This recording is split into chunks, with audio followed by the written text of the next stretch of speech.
Ako nga pala si Ayesa, 29 years old. Kung tutuusin, bata pa naman ako pero pakiramdam ko ang tanda-tanda ko na. At para bang napakahaba na ng panahon na inilagi ko dito sa mundo. Sa madaling salita pagod na ako. Ilang taon na lang ang bibilangin, ilagpas na ako sa kalendaryo pero hindi ko man lang naranasan na ma-enjoy ang kabataan ko. Hindi ko naranasan ang maglibang, mamasyal, magsaya, o mag-travel gaya ng ibang kaedaran ko. Simula nung magkamalay ako, puro problema at pasakit lang yata ang dumating sa akin. Hindi naman ako pinanganak na mahirap. Kahit papaano, sapat ang kinikita ng mga magulang ko noong mga unang taon ng pagsasama nila. Na ibibigay nila lahat ng pangangailangan ko. Kaso nga lang, nalulong sa masamang bisyo ang mama ko noon. Sa pangsusugal.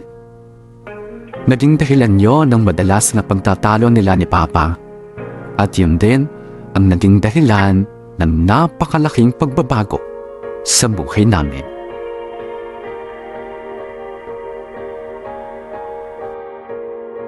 O ano? Aalis ka na lang ng ganun-ganun na lang. Hindi mo man lang naisip kaming mag-ina mo. Matagal na ako nagtitiis sa ugali mo, Melda. Ilang beses na kitang pinagsabihan at ilang beses ka na rin nangako na magbabago ka na. Pero sa halip na magbago ka, palala ka ng palala. Kaya aalis ka na lang. Yan ba yung solusyon para sa'yo? Hindi ako aalis para solusyonan ang problema. Aalis ako dahil pagod na ako sa'yo. Oh, paano yung responsibilidad mo bilang padre de pamilya? Tatakasan mo na. Para saan pat naturingan kang haligan ng tahanan? Sana bago mo ako singilin sa responsibilidad ko, tinanong mo muna yung sarili mo kung haligi pa rin ba ang turing mo sa akin. Ano bang pinagsasasabi mo? Pwede ba, Melda? Pareho nating alam kung anong ibig kong sabihin. Hindi mo na ako nirerespeto bilang asawa mo. Hindi mo na pinapahalagahan yung pagsasama natin. Kasi kung oo, dapat matagal ka nang nakinig sa mga sinasabi ko sa'yo. Di umalis ka kung gusto mong umalis. Hindi kita pipigilan. Aba talagang aalis ako? Pero hindi ka aalis nang hindi nag-iiwan ng panggastos naming mag-ina. Ano ka mo? Obligasyon mong buhayin kaming mag-ina mo. Kaya dapat lang tustusan mo ang pangangailangan namin. Mag-iwan ka ng panggastos namin ni Yesa. Ang kapal na talaga ng mukha mo, no? Matapos mong ubusin lahat ng perang iniaabot ko sa iyo dyan sa pagsusugal mo, hihingi ka pa sa akin ng panggastos nyo? Aba, dapat lang. Anong gusto mong mangyari? Tatakas ka sa responsibilidad mo ng ganun-ganun na lang?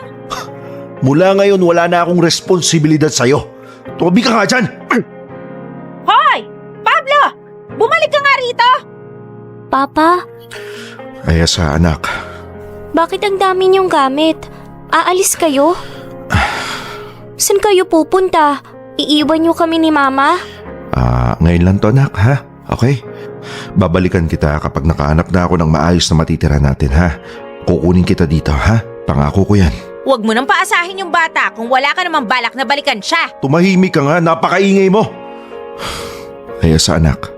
Magpakabait ka dito, ha? Pangako, babalikan ka ni Papa. Ay, kailangan niyo po ba talagang umalis? Oo Umalis ka na nga kung aalis ka. Napakadami mong drama Oo, talagang aalis ako dito. Simula ngayon wala ka ng asawa. At simula din ngayon, hindi na ako madadamay sa pagiging pabaya at sugalera mo. Lahat ng problema mo, sa'yo na lang. Dahil tapos na tayo. Pa! Papa!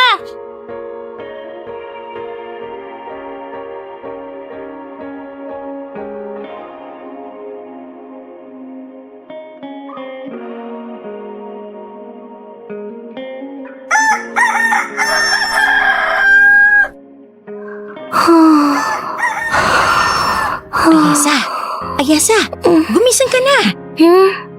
Ayesa, bumangon ka na dyan. Mag-impake ka na ng mga damit mo. Po? Aalis na tayo rito. Aalis? Saan tayo pupunta?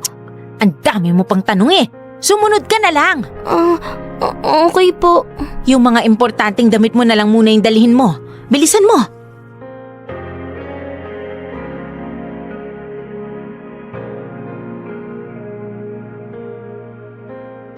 Ma, saan ba talaga tayo pupunta? Sa Tito Felix mo.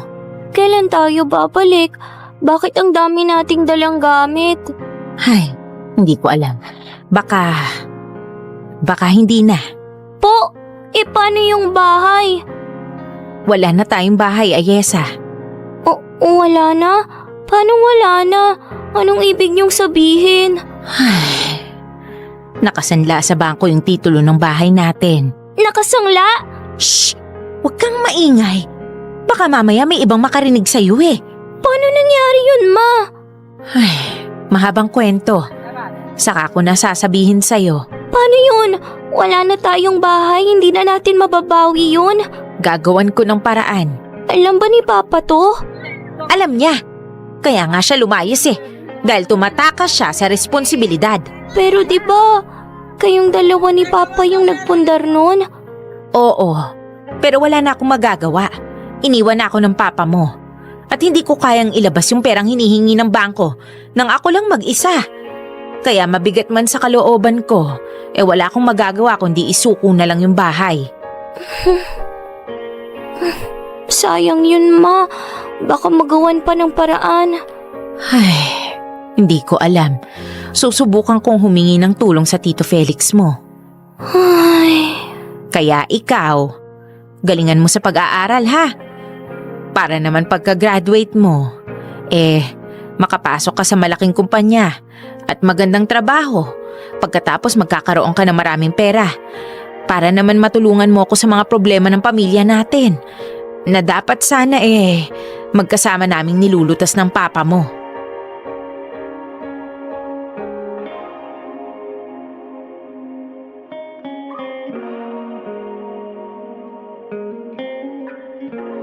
Hindi ko na mabilang sa kamay ko ang dami ng natiling pag-aaway ni Mama at Papa. Ilang beses na rin silang naghiwalay. Pero makalipas lang ang ilang araw nagkakaayos sila at babalik na sa normal ang lahat. Akala ko, ganun lang ulit ang mangyayari noong huling beses na nag-away sila. Umasa ako na pansamantala lang ang paghahamon ni Papa ng hiwalayan at magkakaayos din sila kalaunan. Pero mali ang akala ko. Ilang linggo na kaming namamalagi sa bahay ni Tito Felix pero hindi pa rin kami sinusundo ni Papa. Doon na ako kinutuban.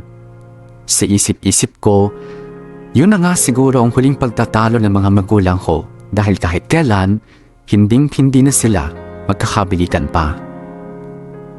Siguro nga masyado pa akong bata para maintindihan ang lahat ng nangyayari noon.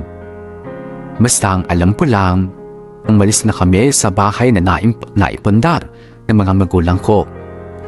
Yung dapat sana pansamantala lang na pagtira namin kay Tito Felix umabot na ng maraming buwan at taon.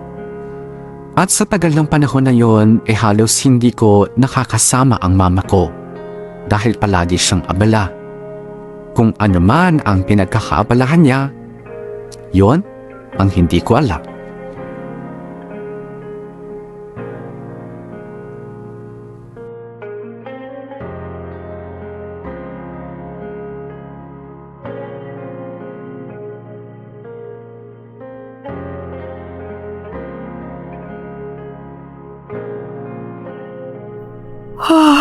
Naku, mataas na pala sikat ng araw. Tinanghali na ako ng gising, makapagtimpla na nga ng kape.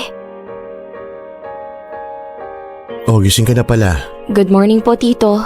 Good morning. Kumain ka na, may almusal dyan. May pandesal naman dyan tsaka peanut butter. Kapag hindi pa ako nakabalik agad mamayang tanghali, magbukas ka na ng sardinas dyan, ha? Okay po. Tito? Si Mama po, hindi pa rin umuwi? Ay nako, hindi pa nga eh. Hindi rin nag-reply sa mga text ko. Sa'yo ba? Hindi rin po eh. Mamaya nga mag-load ka at tawagan mo. Ay, Diyos ko naman. Bakit kasi hindi na lang gumawa ng Facebook yun para madaling makontak? Ay. O siya, sige na. Mauna na ako ha. Ikaw na munang bahala dito sa bahay. Sige po, Tito. Ingat po kayo.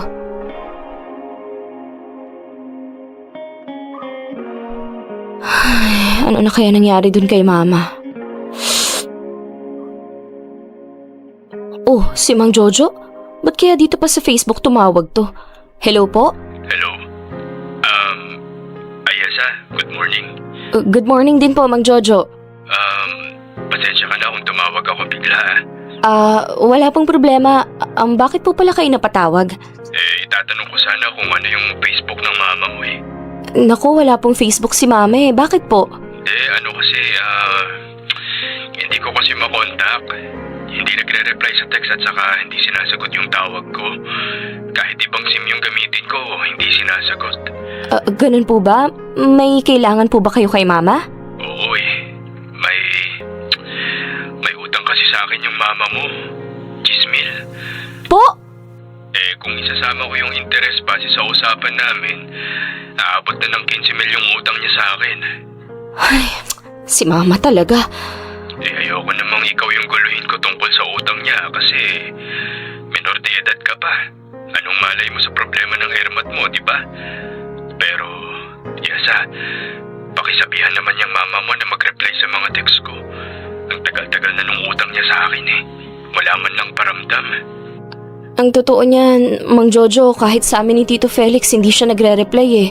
Pero mamaya, susubukan naming tawagan. O sige. Pakisabi naman ka mo. Parang awa niya na. Kailangan ko ng pera ngayon eh. Kahit yung principal ng utang na lang yung bayaran niya, kahit wag na yung interest. Sige po. Salamat ha. Kailan kaya ako pwede mag-follow up sa'yo? Hindi ko po alam eh. Pwede po kaya next week? Naku, masyado nang matagal yun eh. Bukas. Tatawagan ulit kita bukas ha. Makikibalita lang ako. Sige po. Sige. Salamat ulit. Ay, pambihira naman si Mama mangungutang tapos hindi magpapakita. Nakakahiya. Melda, lumabas ka dyan! Melda! Sino naman kaya yun? Ba't napakalakas ng bunganga ang aga-aga? Melda! Lumabas ka dyan sabi eh! Felix, sinabas mo yung kapatid mo! Ay, mapuntahan nga.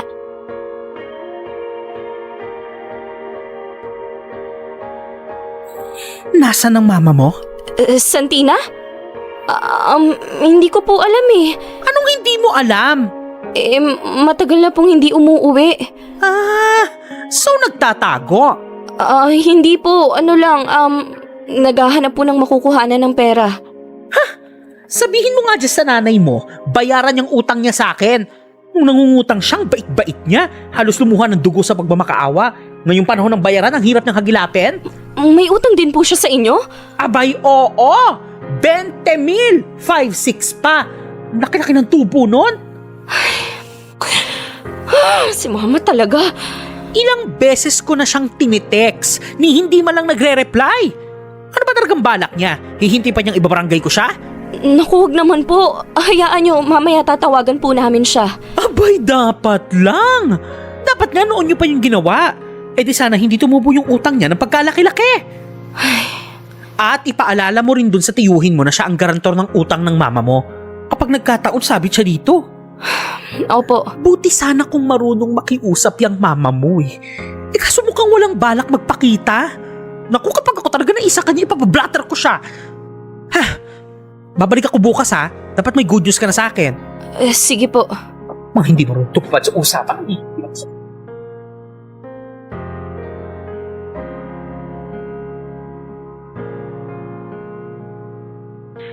Sabihin mo na lang sa Tito Felix mo. Siya munang bahala dyan. Makipag-usap muna siya. Nakakahiya na nga eh. Gusto nila bayaran nyo na sila. Ba't kasi kayo nagkaroon ng ganun kalaking utang? Ba't ba kasi nagpapastress ka sa mga ganyan? Kung umuwi kaya kayo at bayaran nyo yung mga utang nyo para hindi ako ma-stress. Wala akong pera, anak. Hirap na nga tayo sa buhay eh. Kita mo nga kung saan-saan na ako nakakarating para lang dumiskarte. Ayun na nga eh, kung san-san kayo nakakarating, hindi namin kayo mahagilap tapos nag-iwan pa kayo ng problema. Kami yung ginugulo ng mga pinagkakautangan nyo dito. Basta, gagawa ako ng paraan. Kapag nagtanong ulit sila, sabihin mo, kukumpletuhin ko na lang yung pambayad ko at uuwi na rin ako dyan. Siguraduhin nyo lang, Ma. Kasi mukhang buo yung loob nila na ipabarangay kayo pag di kayo nagpakita. Lalo na si Santina. Galit na galit. Gawin nyo ng paraan. Kung hindi, lalong lalaki yung problema nyo. Maaga nga akong namulat sa mga problema na dumadating sa buhay namin ni Mama. Kahit hindi niya sinasadyang idamay ako sa mga pinagdadaanan niya, ganun na rin ang nangyari. Madalas kasi siyang wala noon. Ang palagi niyang sinasabi sa akin gumagawa siya ng paraan para matubos yung titulo ng bahay mula sa pagkakasangla sa bangko. Na siya rin naman ang may gawa kung bakit. Dahil kasi sa pagkakalulong niya sa sugal nagkaroon siya ng malaking utang sa mga kakilala niya hanggang sa umabot sa puntong kinailangan niyang isangla ang bahay namin para makabayad sa mga pagkakautang niya. At ngayon, unti-unti nang bumabalik sa kanya ang lahat ng sakit ng ulo na bunga ng mga mali niyang desisyon. Nadagdagan pa ng nadagdagan ng mga problemang pinasok ng mama ko. Nakahiram kasi siya ng malaking halaga sa mga kaibigan ni Tito Felix. Kilala naman ang tito ko sa lugar nila kaya madaling nakautang ang mama ko. Ang buong akala namin gagamitin niya ang mga pera niyon para matubos ang bahay namin. Pero hindi kami nakarinig ng magandang balita mula sa kanya. Sa halip ay nagtago siya at kami ng tito ko ang palaging humaharap sa mga pinagkakautangan niya. Hanggang sa isang malaking desisyon na naman ang ginawa ng mama ko.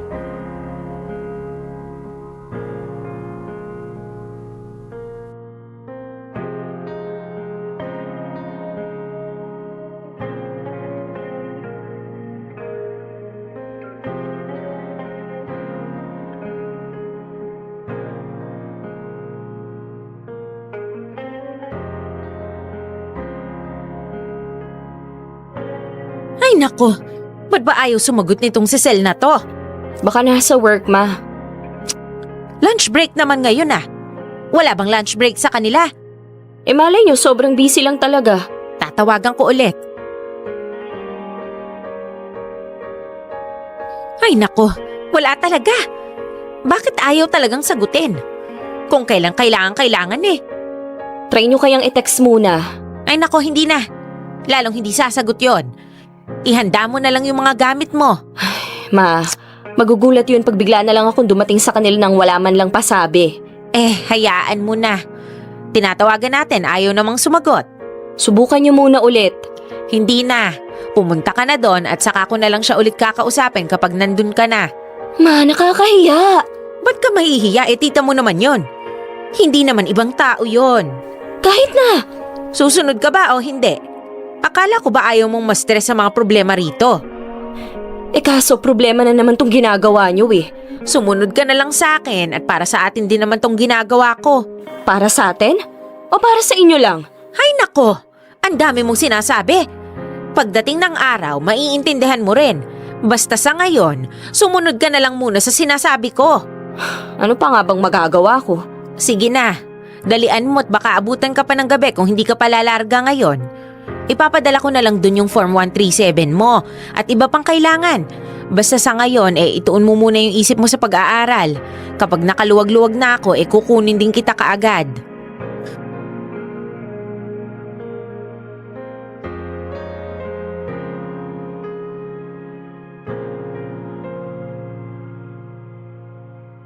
Ay, saan ba dito yung bahay ni Tita Sel? Sabi ni Mama Pink na gate daw Tao po? Yes, ah? Tita Sel, salamat naman at nahanap ko rin yung bahay nyo. Anong ginagawa mo dito? Gabi na. Ano po kasi, pinapunta po ako ni Mama dito. Ha? Bakit daw? Hindi niya po ba kayo nakausap sa phone? Hindi. Hayaan mo na. Pumasok ka muna. Sige po.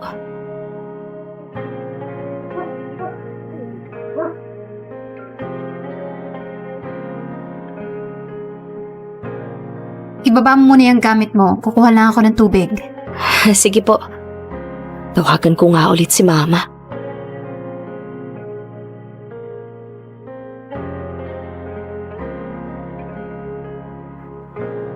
Hello? Hello, Ma. Nandito na ako kila Tita Sel. Okay, good. Anong sinabi niya? Nagtatanong kung ba't daw ako nandito. Hindi ko alam sasabihin ko. Hindi ba kayo nagkausap sa phone? Hindi nga sumasagot kaninang tanghali, di ba? Hindi niyo sinubukang tawagan ulit? Hindi. Pambihira naman yan si Ate Melda. Pinapunta ka dito mag-isa. Napakadelikado ng panahon ngayon. Buti sana kung hindi ka menor de edad.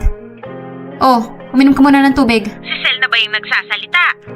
Opo. Oh, pakausap ako. Tita Sel, gusto daw po kayong kausapin ni Mama.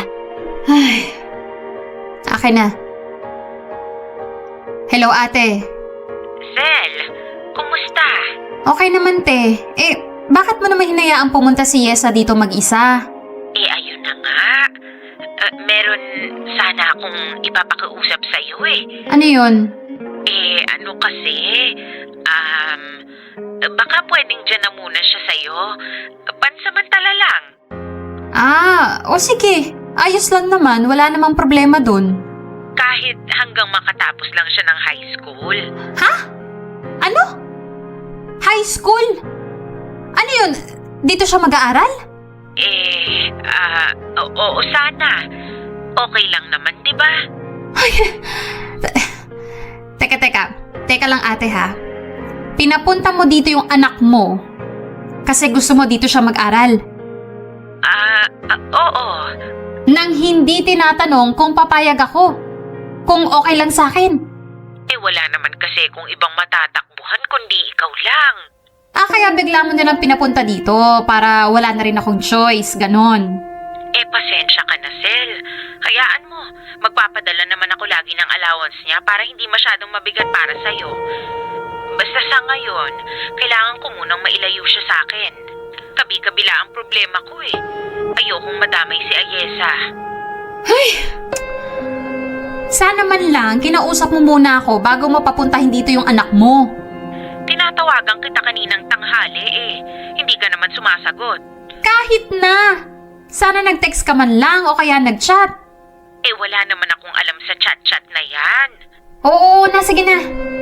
Obviously, wala naman akong choice. Kahit gusto kong tumanggi, wala na rin ako magagawa at nandito na yung anak mo. Hayaan mo.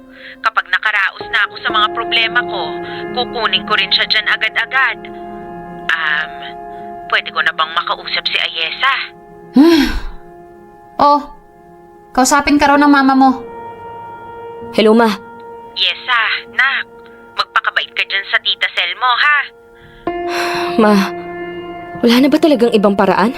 Kung meron lang, anak, hindi kita ipapadala dyan. Akala mo ba madali lang para sa akin ang mapalayo ka? Kahit ako, ilang beses kong pinag-iisipan to. Basta sa ngayon, magtiwala ka lang sa akin. Makakaraos din tayo. Makukuha rin kita dyan. Konting tiis lang, anak, ha? Konting tiis lang.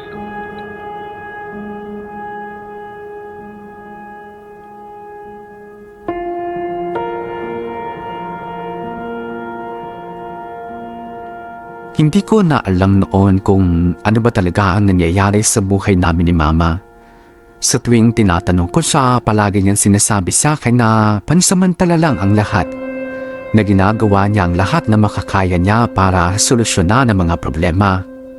Na darating din ang panahon na makakaraos kami sa lahat ng pinagdadaanan namin. Kahit kailan, hindi ko nakitang nakangiti ang mama ko. Bibihira na lang kaming magkita noon pero sa tuwing magkikita kami, palagi nakakunot ang noon niya o kaya naman malayo ang tingin. Alam kong nahihirapan na siya sa lahat ng mga pinagdadaanan niya pero wala akong magawa. Kung kasama lang sana namin si Papa, siguro hindi kami namamblema ng ganito. Kumapit ako sa mga sinabi ni Mama na makakaraos din kami balang araw. Palagi niyang pinapaalala sa akin na mag-aral ako ng mabuti at yun daw ang pinakamalaking tulong na magagawa ko. Kaya naman itinuon ko ang atensyon ko sa pag-aaral. Matataas ang mga naging grades ko noon. Nakakatawa man pero ang totoo, naisip ko na noon na sana pwede kong gawing pera ang matataas na marka para makatulong sa mama ko. Sa murang edad ko wala na akong ibang hinangad kundi makaraos sa lahat ng mga problemang meron kami at manumbalik ang dati naming maginhawang buhay. Dahil nga wala ng choice noon si Tita Sel, pumayag na siyang doon muna ako tumira sa kanya. ipinagpatuloy ko ang pag-aaral ko ng high school doon. Sa totoo lang, ang hirap para sa akin ang pagkakaroon ng bago na namang mundo. Panibagong eskwelahan, mga kaklase, at bagong tahanan. Ibang-iba ang ugali ni Tita Sel kumpara kay Tito Felix. Hindi naman sa masama ang ugali niya, yun nga lang, hindi siya kasing lambing ng tito ko. Akala ko nga magkakasundo kami dahil pareho kaming babae. Pero hindi ko naramdaman ang mainit na pagtanggap niya sa akin. Hindi ko naman siya masisisi dahil alam kong napilitan lang siyang patuloyin ako sa bahay niya dahil sa ginawa ni Mama. Hindi ko na lang muna masyadong inintindihan tungkol doon. Ang mahalaga naman maayos pa rin ang pagtrato sa akin ni Tita Sel. Isa pa, mas itinoon ko ang isip ko sa pag-aaral ng mabuti. Nakasenter na ang isip ko sa obligasyon ko bilang anak, ang makapagtapos ng pag-aaral at makatulong palang araw. Yun lang ang palaging tumatakbo sa isip ko.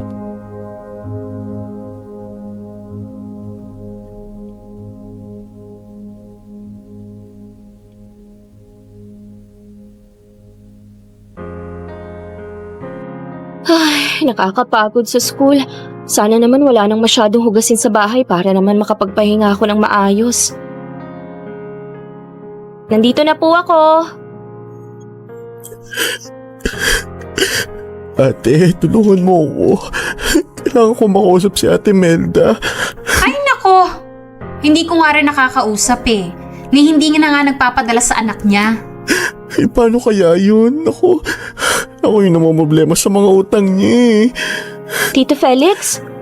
Yesa, isang wakas dumating ka na. Baka naman sakaling matulungan mo ko. Bakit po? Ano pong problema at napadpad kayo dito? Yesa, yung mama mo hindi ko makontak. Po, bakit? Ano po bang problema?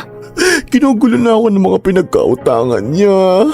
Nako Ayesa, yang mama mo, puro problema na lang ang binibigay sa amin. Sinubukan niyo na po ba siyang tawagan? Hindi nga sumasagutin. Kausap mo ba siya, ha? Opo, minsan. Pumunta nga ako dito kasi nagbabaka sakali ako na nandito siya. Ayun pala, hindi rin pala siya nagpapakita dito. Nako parang nga wala siyang anak dito Wala man lang paramdam. Ni hindi ko malaman kung anong balak niya sa buhay niya.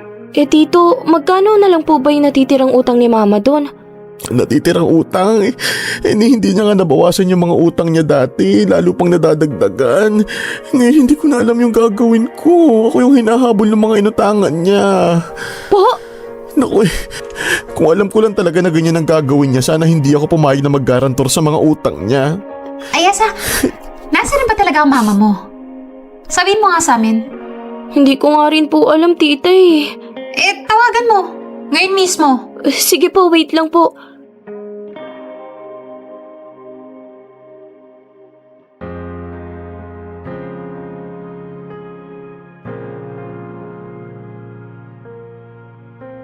Hindi po sinasagot Nakatunog na yan. Alam niyang pupunta ka dito, Felix, kaya ganyan. Hindi naman po siguro. O paano ngayon, ha? Katakot-takot na problema ang binibigay niya. Tapos hindi natin alam kung saan siya hahagilapin. Subukan ko po ulit tawagan mamayang gabi, tita. Dapat lang. At sabihin mo kung gaano kalaking problema ang iniwan niya sa amin. Kami yung nahihirapan sa kagagawan niya. Samantalang siya, masarap ang buhay at patago-tago lang. Sabihin mo, magpakita siya agad dito. Opo, tita. Sasabihin ko po.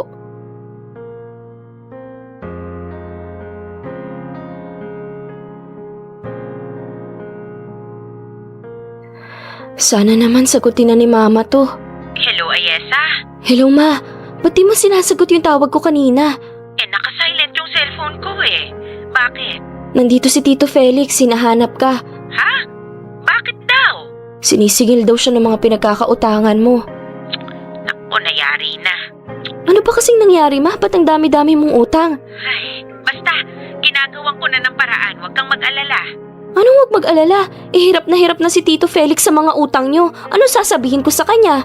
Sabihin mo, hindi ko sinagot yung tawag mo. Ano? Ang sabihin mo, hindi na tayo nagkakausap. At saka, huwag mo na rin akong kakausapin. Huwag mo na akong tatawagan o kahit ano. Bakit? Basta, sundin mo na lang yung sinasabi ko. Marami akong sabit ngayon at ayokong madamay ka. Kaya nga kita pinalayo eh. Naman eh, ano ba kasi talagang nangyayari sa'yo? Magulo anak. Magulo ang buhay ko ngayon. Pero maniwala ka ha, ginagawan ko na ng paraan ng lahat. Ngayon lang to, malulusutan ko rin ang lahat ng ito. Makakaraos din tayo. Paano yung pag-aaral ko, ma? Yung allowance ko, yung panggastos ko. Ilang buwan ka nang hindi nagpapadali. Ay, makiusap ka muna sa tita Sel mo. Hindi ka naman matitiis niyan eh. Basta, pag absuelto na ako sa mga problema ko, babalikan kita kaagad, ha? Naman eh, para namang pinapabayaan mo na ako niyan. Parang gano'n na nga, anak. Pero, tandaan mo, ginagawa ko to para sa'yo, ha? Kasi ayokong madamay ka. Paano yan? Kailan niyo po ako kukunin dito? Hindi ko pa alam, anak. Basta sa ngayon, huwag mo muna akong tatawagan o hahanapin, ha? Putulin mo muna yung ugnayan natin dahil ayokong magkaroon ka ng magulong buhay. Mula ngayon, kalimutan mo muna ako. Ituring mo na akong patay. Tinotoo ni Mama ang sinabi niyang puputulin niya muna ang ugnayan namin mag-ina. Matagal siyang hindi nagpakita o nagparamdam man lang. Wala akong natanggap na text o tawag galing sa kanya. Siguro masyado na siyang kampante na hindi ako papabayaan ni Tito at ng tita ko. Kaya madali niyang nakalimutan ang kaisa-isa niyang anak. Buti na lang talaga at nagkaroon ako ng mababait na tiyuhin at tiyahin dahil kung hindi, hindi ko na alam kung saan ako pupulutin noong mga panahon na yon. Sila ang kumukop at nagpaaral sa akin hanggang sa makapagtapos ako ng high school. At doon na nga nag-umpisa ang malaking kalbaryo ko sa buhay. Dahil sa dami ng utang na naiwan ni Mama, ikinailangan na rin isang ni Tito Felix ang sarili niyang bahay para makapagbayad. Ipinangako ko noon na tutulong ako kay Tito at hindi ko hayaang maulit sa kanya ang nangyari sa mga magulang ko. Kaya naman pagka-graduate ko ng high school ay naghanap agad ako ng trabaho bilang isang factory worker. Wala pang tumatanggap sa akin noon dahil 17 years old pa lang ako kaya nag-umpisa ako sa pag-extra lang. At noong 18 na ako, binugbog ko na ang sarili ko sa pagtatrabaho para makatulong sa pagbabayad ng mga utang na naiwan ni Mama.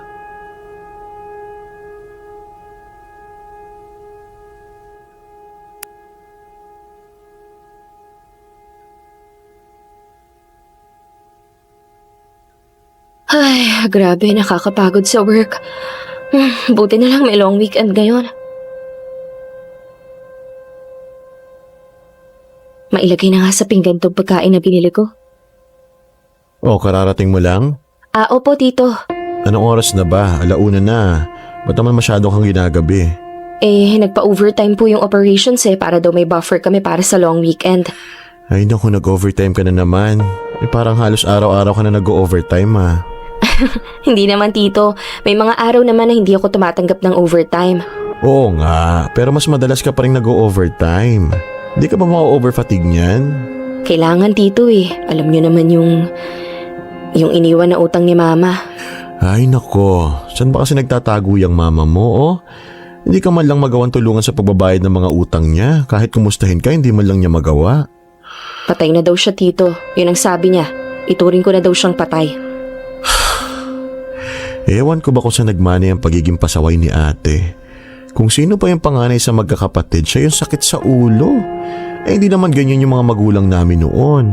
Ngayon, alam ko na kung bakit hindi nakatagal si Papa sa ugali niya. Ay, oo nga pala. Yung papa mo ba kamusta? Nakachat mo pa rin ba? Oo, Tito. Medyo busy dun sa bago niyang kinakasama ngayon. Buntis yata. Hay nako, isa pa yon. Nakipaghiwalay lang sa asawa, parang wala na ring anak. Hindi man lang niya maalalang kumustahin yung anak niya. Medyo hirap din sa buhay yung Tito. May iniinda yatang sakit. Hayaan na natin siya. At least hindi siya nag-iwan ng sakit sa ulo. Hindi gaya ni Mama. Alam mo, awang-awa na nga ako sa iyo Ang bata-bata mo pa tapos ayan, bugbog na bugbog ka na sa problema. Sinalo mo na lahat ng responsibilidad ng mama mo. Oo nga eh. Minsan nga, naiisip ko, ba't kaya ako binigyan ng mga ganitong magulang? O kaya, bakit kaya ako pinanganak pa? Hindi ko man lang naranasang enjoyin yung kabataan ko eh. Pasensya ka na, Yesa, ha? Maski ako, wala akong maitulong sa'yo eh.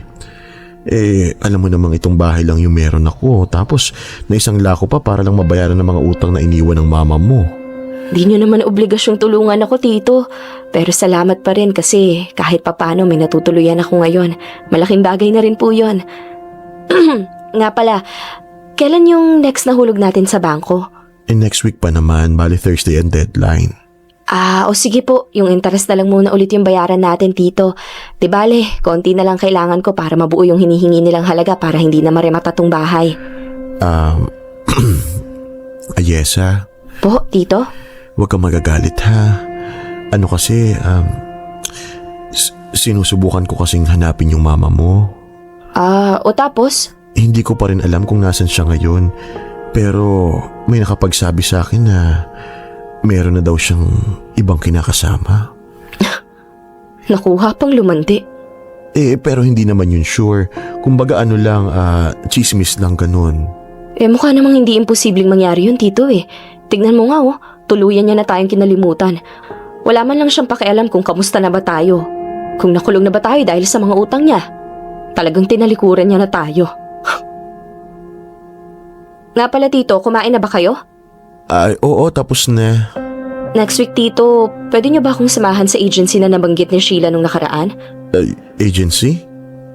Opo, magbabakasakali ako. Baka nasa ibang bansa yung kapalaran ko. Mag-a-abroad ka? Sana. Wala hindi umuusad yung buhay ko sa pagbabayad lang ng utang ni Mama. At least doon, mas malaki yung sasahurin ko. Pero malaki rin ang magagastos mo. Kailangan sumugal, Tito. Hindi na ako umaasa nagiginhawa yung buhay ko dito. Kita nyo naman, trabaho at bahay na nga lang yung takbo ng buhay ko. Papagurin ko na rin lang yung sarili ko sa pagtatrabaho. Di doon na ako sa mas malaki yung sweldo, di ba? At saka malay nyo, swertehin ako. Baka makapangasawa pa ako ng ibang lahi. Di mahahaluan pa lahi natin, di ba? Sira. Pero kung sa bagay, mas maraming ang opportunity sa ibang bansa. Oo naman basta masipag ka lang daw doon at hindi ka na mamili ng trabaho, makakaipon ka talaga. Basta wag mo kaming kakalimutan dito ha. Baka mamaya mag-asawa ka na doon tapos hindi mo na kami maalala. Huwag kayong mag-alala, Tito. Dito ko pa rin gustong tumanda at bumuo ng pamilya. Sa ngayon, uunahin ko lang munang linisin tong mga sabit ni Mama. Pag nakaluwag-luwag na ako, damay ka sa paghinhawa ng buhay ko. Bait mo kaya sa akin? Talaga lang ha? Oo, Tito. Di magtatagal. Matutubos din natin tong bahay mo. Makakabalik din tayo sa maginhawang buhay. Konting tiis na lang.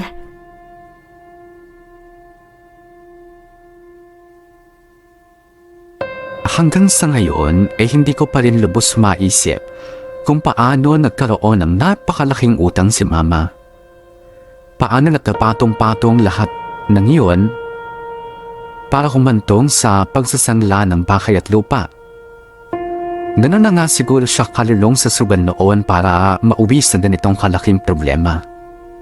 Mabuti na lang at naging maganda ang kapalaran ko sa ibang bansa kaya naman nakapang-ipon ako ng pantubos sa naisang ng bahay ni Tito Felix. At noong makaraos ako sa mga obligasyon ko, inumpisahan ko naman mag-ipon para sa kinabukasan ko. Lalo't nahanap ko na noon ang lalaking makakasama ko habang buhay at nagpaplano na kaming lumagay sa tahimik. Nagkataon naman na muling ibinenta ng bangko yung dating bahay nila Mama at Papa na Darimata. At yun ang kauna-unahang pinadlaanan ko ng lahat ng naipon ko sa pagtatrabaho sa ibang bansa. Sa bandang huli, ako din ang nakabili sa bahay na naipundar ng aking mga magulang. Lahat ng yon ay nangyari nang hindi man lang nagpapakita sa akin si Mama. Hindi man lang niya ako nagawang kumustahin.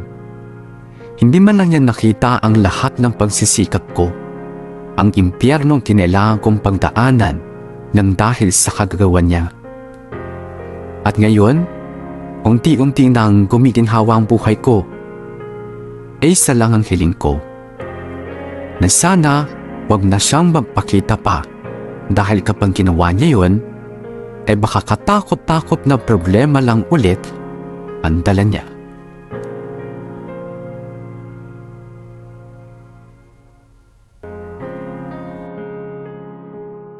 Cheers! Para sa pamangkin naming bagong kasal! Cheers! Salamat Tita Sel, Tito Felix. Pasensya na kayo ha, simple lang yung celebration. Ito kasing si Henry ayaw nang mag-aarbong kasal. Nohan, ikaw may ayaw ng mag-arbong kasal. Remember, I insisted na sa simbahan tayo magpakasal? Ang sabi mo, civil wedding lang ang gusto mo. Oo nga pala. Mas practical kasi yung magagastos natin sa simbahan at sa reception, idagdag na lang natin sa ipon natin, di ba? Okay lang yan. Mas maganda nga yung ganyan eh. Mas simple, mas intimate. Walang masyadong mga pakialamero sa buhay, di ba? True. At saka worth it naman yung pagtitipid nyo kasi look, nabili nyo ulit sa bank itong property ng mama at papa mo, Ayesa. Oo nga! Sobrang big achievement nun. Oo nga po it has come full circle talaga. At ngayon, dito na rin tayo titira. Thank you talaga sa Han. Kung hindi dahil sa lahat ng sacrifices mo, malamang hindi natin mabibili to. Hindi lang naman ako yung nagpakahirap para dito eh. Ikaw rin. Sa atin to. Ito ang kauna-unahang baby natin. So ano, kailangan ba naming umuwi ni Ate Sel para makapag-solo kayo ngayong gabi, ha? Uy, Tito, hindi. Dito lang kayo. Kasama namin kayo sa pag-celebrate ng special occasion na to. Hindi pwedeng mawala kayo. Paano yung honeymoon nyo? Saka na yun, Tita. May nakabook na kaming out of town ni Henry. Basta ang gusto namin, kasama namin kayo ngayong gabi, okay? Okay. Alright. O di bumili na tayo ng maiinom. Itodo na natin ang celebration, di ba? Go! Ngayon lang to.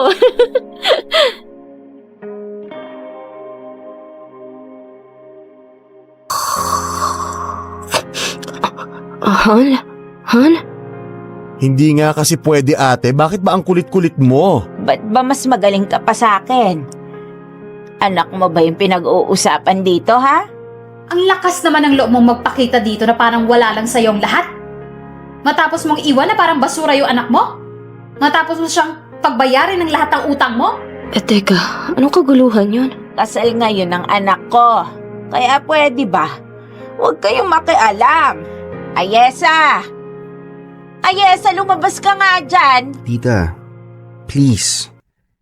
Parang awa nyo na po. Bumalik na lang po kayo sa ibang araw. Papahinga na po si Ayese. Ayaw din po namin masira tong araw na to, kaya please lang po. Ako? Sisirain ko ang araw nyo?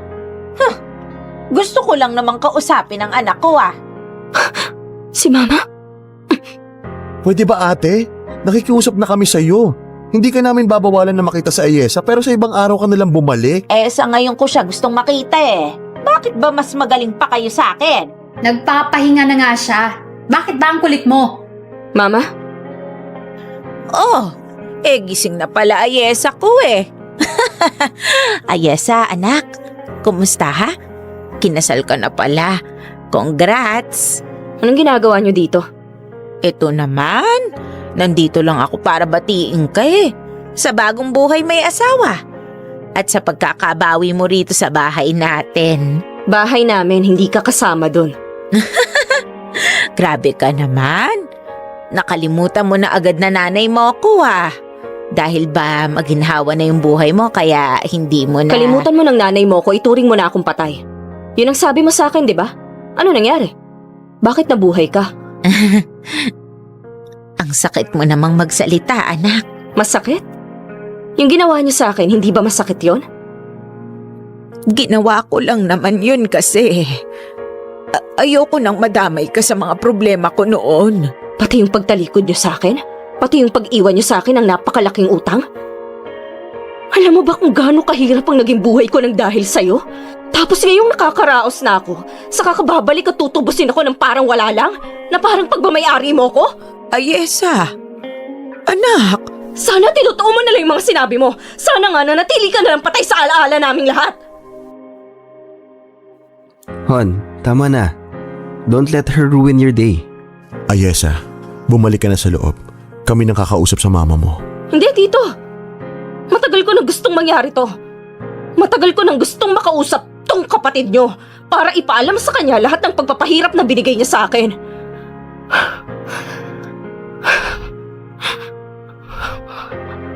Alam mo, Ma, kahit kailan hindi ko naramdaman yung pagiging nanay mo sa akin. Inilawal mo lang ako sa mundo, oo. Pero kahit kailan hindi ka nagpakananay sa akin. At gusto ko lang sabihin sa'yo na simula nung iniwan mo ko, hindi lang kita itinuring na patay, inilibing pa kita. Kaya ngayon, umalis ka na at bumalik ka na sa hukay na pinanggalingan mo.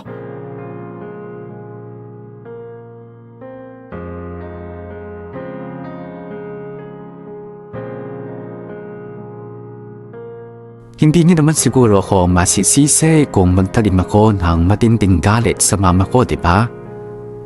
Kahit kailan hindi ko naramdaman ang pagmamalasakit niya sa akin. Sa halip, siya pa ang naging dahilan ng paghihirap ko. Nang dahil sa kanya ay hindi ko naranasan ang magkaroon ng masayang kabataan. Para akong ipinanganak para saluhin ang lahat ng problema niya. At habang buhay kong pagsisisihan ng mga panahong nawala sa akin nang dahil sa mga obligasyong iniwan niya. At mas lalong hindi ko matanggap na ginulo niya ang araw ng kasal ko na dapat sana'y kaisa-isang masayang araw sa buhay ko. Kaya naman hindi na rin ako nakapagtimpi at sumabog ako sa galit. Noon ko lang nailabas lahat ng sama ng loob na naipon ko sa mahabang panahon. Alam kong medyo napasobra din ako sa pampitaw ng masasakit na salita sa mama ko. Noong gabing yon ay umalis din si mama at hindi na ulit nagpakita pa. Hindi na siya ulit nagtangkang kausapin ako para humingi ng tawad. Hanggang ngayon ay nakakaramdam pa rin ako ng guilt dahil sa mga nasabi ko. Pero alam ko rin na hindi pa ako handang patawarin siya. Ibinahagi ko ang kwentong ito dahil gusto kong malaman kung ano ang masasabi niyo. Dapat ko na bang kalimutan ang mga atraso sa akin ng mama ko at kusang ibigay sa kanya ang kapatawaran?